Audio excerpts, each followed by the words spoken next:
नमस्कार, आप देख रहे हैं न्यूज ग्राउंड जीरो। मैं हूं पंकज सोनी।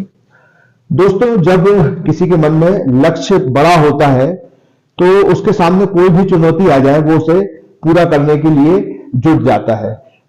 23 साल के अभी कौशिक नाम के एक युवक मेरे साथ है जो जनवरी के पहले दिन से एक ऐसे संकल्प के साथ निकले हुए हैं और उनका संकल्प है पर्यावरण को बचाना।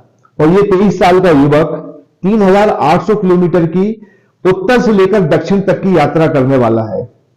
अभी जो उनका पड़ाव है जम्मू से लेकर 17 दिन में वो सागर आए हैं और इसके बाद वो बाकी का रास्ता कवर करेंगे। तो इनके मन में जो सबसे बड़ी पीड़ा है वो ये है कि लोग पर्यावरण के प्रति जागरूक हों, पर्यावरण की जो बारीक से बारीक चीजें हैं उसको ध्यान में रखें और पानी बचाएं, पेड़ों को बचाएं और इस काम को लेकर वो निकल पड़े हैं। और जो बात मैं आपको बताने जा रहा हूं वो उससे भी महत्वपूर्ण है। ये बीकॉम कर रहे हैं और बीकॉम की पढ़ाई के साथ इनके मन में आया कि ये इतनी लंबी यात्रा करें, 3500 किलोमीटर से ज्यादा की यात्रा करेंगे और उसके लिए वो खर्च कहां से आएगा। आप सुन के चौंक जाएंगे। इन्होंने अपनी जमीन को गिरवी रख दिया, दोस्तों ने इनकी मदद की और करीब 3.5 लाख रुपए के करीब इन्होंने इकट्ठा किया। पूरा मैप बना लिया, रूट बना लिया, पैसे के हिसाब किताब लगा लिया कि इतने पैसे में मैं इतनी बड़ी यात्रा कर सकता हूं। किराए की कार ली है, वो पीछे पीछे चलती है, ये आगे आगे दौड़ते हैं और बस दौड़ते जा रहे हैं। तो आज ये सागर पहुंचे, हम इनसे पूछेंगे कुछ इनकी बातें, क्योंकि बहुत सी बातें मैंने इनके बारे में बताई हैं। और इनसे एक सवाल है जो मेरा वो ये रहेगा कि आखिर वो कौन सी पीड़ा है आपके मन में जो आप इतनी कठिन यात्रा पर निकल गए। देखिए सर, अगर पीड़ा की बात करें कि जैसे हमारे यहाँ पर इन्वायरमेंट की वजह से जो इतनी बड़ी जो बीमारी आई है कोरोना, इससे इतने लोग प्रभावित हुए हैं, हर तरीके से प्रभावित हुए हैं। तो मैं नहीं कहता ये चीज अक्षमात है। मैं मानता हूँ कि इस बीमारी में भी कहीं ना कहीं पर्यावरण की हानि होने के कारण ही ये सब होता है। इसके अलावा आप देखते हैं सर, आए दिन बाढ़ आती रहती है, भूस्खलन होता रहता है, पहाड़ खिसकते रहते हैं, वो चीजें भी उसमें भी पर्यावरण ही कारण है। तो मैं नहीं चाहता कि सर ऐसी दुर्घटनाएं हो जिससे हम पर्यावरण की हानि हो। तो मैं चाहता हूँ कि सर हम इस चीज को रोकें जिससे हम सुरक्षित रख सके, हम अपना भविष्य सुरक्षित रख सकें। जी, मैं ये भी जानना चाहूंगा कि जब आप प्लान कर रहे थे, आप एक छात्र हैं, पैसे की जो बात सबसे बड़ी बात आती है, मैं आपसे और भी बातें पूछूंगा, लेकिन देखिए किसी भी काम को करने के लिए और वो भी जब आप पढ़ाई कर रहे हो तब तो पैसा बहुत इंपॉर्टेंट हो जाता है। और आप 3500 किलोमीटर की जम्मू से लेके कन्याकुमारी तक की यात्रा कर रहे हैं। कैसे हिम्मत जुटा ली, ये पैसा कैसे जुटाया, कैसे मन बनाया कि परिवार को राजी किया कि भाई जमीन गिरवी रख के ये यात्रा करनी है। जी सर, इसके लिए मैं एक बार फिर से अपने परिवार को धन्यवाद देना चाहता हूँ कि उन्होंने मुझे इतना सपोर्ट किया है कि उन्होंने एक बार भी ये नहीं कहा कि आप इसको रहने दीजिए, हम अफोर्ड नहीं कर सकते। उन्होंने कहा कि आप बेटा आप करो, अब हमें बताइए इसमें जो खर्चा आएगा। तो जैसे भी उन्होंने किया, बंदोबस्त किया है। इसके अलावा सर मैं धन्यवाद देना चाहता हूँ आपके चैनल के माध्यम से, जो दिल्ली की कंपनी है एमएक्स प्लेयर मार्केटिंग कंपनी, वो मुझे प्रमोट कर रही है। उन्होंने मुझे थोड़ा सहयोग किया है, तो उनको भी मैं धन्यवाद देना चाहता हूँ। इस यात्रा में उनका भी सहयोग है। इसके अलावा दोस्त है, रिलेटिव्स है, उन्होंने भी मुझे सहयोग किया है सर। जी, अब आप मुझे बताइए कि क्या आपने प्लान किया, कहां से कहां तक जा रहे हैं। आज आपकी जो यात्रा है सागर पहुंची है, कितना आप कवर कर चुके हैं, दिन में कितना दौड़ते हैं। जी सर, मैंने 1 तारीख से शुरू किया था, जम्मू के भारत माता चौक से मेरी यात्रा शुरू हुई थी और आज मेरी यात्रा का 17वां दिन है। तो मैं मध्य प्रदेश के सागर में पहुंचा हूं और अभी तक लगभग मैंने 1200 प्लस जो है सफर तय कर लिया है।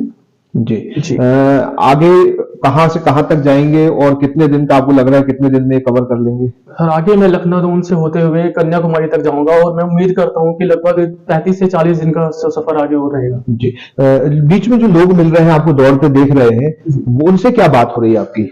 सर देखिए, लोग देखते हैं, बस देखते ही रहते हैं कि दौड़ रहा है, कोई बात नहीं हो पाती। लेकिन मैं कोई ग्वालियर में जब मैं था तो वहां पर कुछ बच्चे थे जिन्होंने मुझे दौड़ते हुए देखा, तो वो मेरे साथ दौड़ने लगे। मुझे बहुत अच्छा लगा कि वो मेरे साथ ऐसे दौड़ रहे हैं। उन्होंने मुझसे पूछा कि आप क्यों दौड़ रहे हैं, तो मैंने उनसे बताया कि इस तरीके से मैं ये कर रहा हूँ। तो वो वही मुझे कम से कम 4-5 किलोमीटर मेरे साथ दौड़े, तो मुझे अच्छा लगा। अभी जितनी भी यात्रा की उसमें क्या बड़ी कठिनाई आपको आई है। सर वैसे बिल्कुल कोई दिक्कत नहीं है, लेकिन सबसे बड़ी अगर बात कठिनाई की करें तो टॉल है सर मेरे पास, क्योंकि मुझे टॉल में बिल्कुल भी राहत नहीं है। और मैं एक बार फिर से आपके माध्यम से ये कहना चाहता हूँ कि अगर सरकार सुन रही है, देख रहे, तो प्लीज मुझे टॉल में राहत दे, ताकि मुझे थोड़ा सा जो है पैसे की तरफ से मदद हो सके, क्योंकि सर टोल बहुत ज्यादा लगता है जी।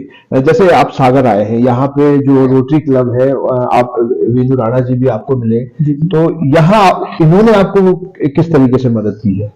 सर अभी मतलब इन्होंने मुझे कॉल किया कि उन्होंने कहा कि आप यहाँ पर आ जाइए, तो अभी उन्होंने मुझे रहने के लिए, खाने पीने के लिए सब बंदोबस्त किया है सर। और मैं पहली बार जब से मैं घर से निकला हूँ, आज पहली बार मैं इस तरीके से एक ऐसा अनुभव कर रहा हूँ कि दोबारा मैं अपने घर में ही आ गया हूँ। अच्छा। ये पहली बार ऐसा हुआ है सर। राणा जी, आप बताइए कि ये जो इनकी यात्रा है, इसको आप किस दृष्टि से देखते हैं और क्या मदद करने वाले हैं इनकी? देखिए, सबसे पहले तो मैं आभार व्यक्त करना चाहता हूँ हमारे रोटरी क्लब आरसीसी गड़ाकोटा के अध्यक्ष श्री अमित सोनी जी का, जो इनसे टच में कहीं से आए। उन्होंने मेरे से कहा कि भाई साहब, एक युवा इस मिशन में निकला है, अपने को जैसे पहले अपन ने मदद किया वैसे करें। एक तो ये हो गया। तो फिर मैंने इनसे बात किया। अभी मेरा जहाँ तक व्यक्तिगत है, क्योंकि मैं रोटरी क्लब से जुड़ा हूँ, और रोटरी क्लब एक इंटरनेशनल क्लब है।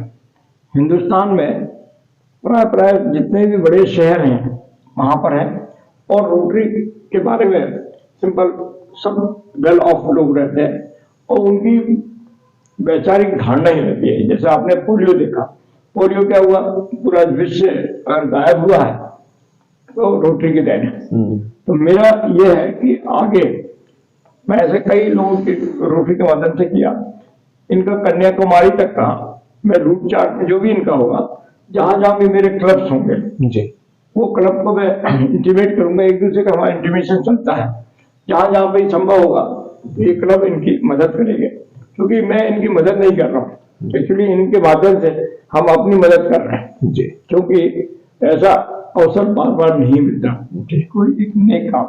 जहां तक इनका जो मिशन है, मिशन 100% वो है, जो कि आज हमारा युवा सोच नहीं रहा।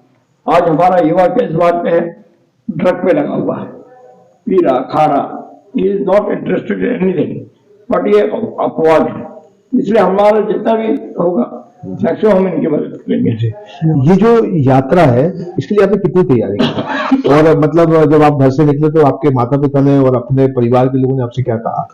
सर यात्रा की जो तैयारी है, मैंने लगभग इस यात्रा के लिए 6 से 7 महीना मैंने कंटिन्यू एवरीडे में 24 से 30 किलोमीटर में यात्रा करता था, दौड़ता था, अपने यहाँ पे जो ग्राउंड है वहां पर तैयारी करता था। और जब मैं घर से निकला था तो मेरे माता पिता ने मुझे यही बात कही थी कि बेटा आप आगे बढ़ते रहना और उस ईश्वर को याद करना, जहां भी आपको लगे कि आप थक रहे हैं, आप कमजोर हो रहे हैं, ईश्वर का याद करना, वो आपका साथ देंगे जी।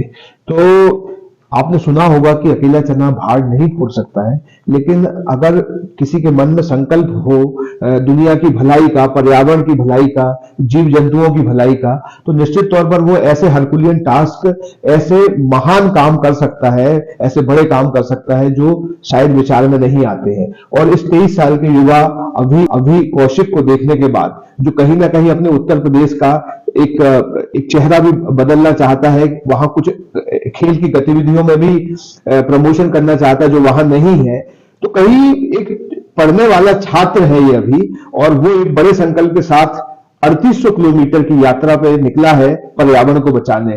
तो न्यूज ग्राउंड जीरो के माध्यम से हम लोगों से जो खबर देखेंगे उनसे अपील करेंगे कि जिस रास्ते से ये निकलेगा उस रास्ते पे इसकी मदद जरूर करनी चाहिए। वो मदद चाहे पैसे से हो, चाहे सहयोग से हो, किसी भी तरीके की हो। तो ऐसे जो अच्छे संकल्प हैं उनकी समाज को भी मदद करनी चाहिए।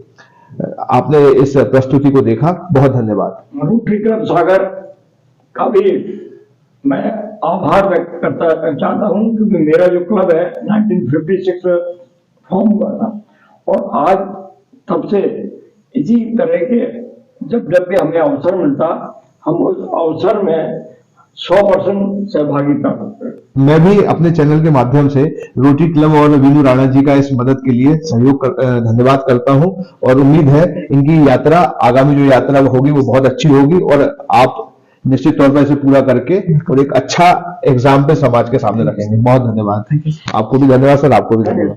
क्या आप महंगी दवाओं के खर्चे से परेशान हैं? अब इस चिंता से मुक्त हो जाइए। दवाओं के खर्चे में कीजिए 90% तक की बचत। दवा इंडिया जेनेरिक फार्मेसी के साथ उच्च गुणवत्ता और कम कीमत दोनों एक साथ। 1500 से अधिक दवाइयां उपलब्ध, सभी उत्पाद FDA द्वारा प्रमाणित। हमारा पता है दवा India generic pharmacy, Sugandha complex, Parkota सागर।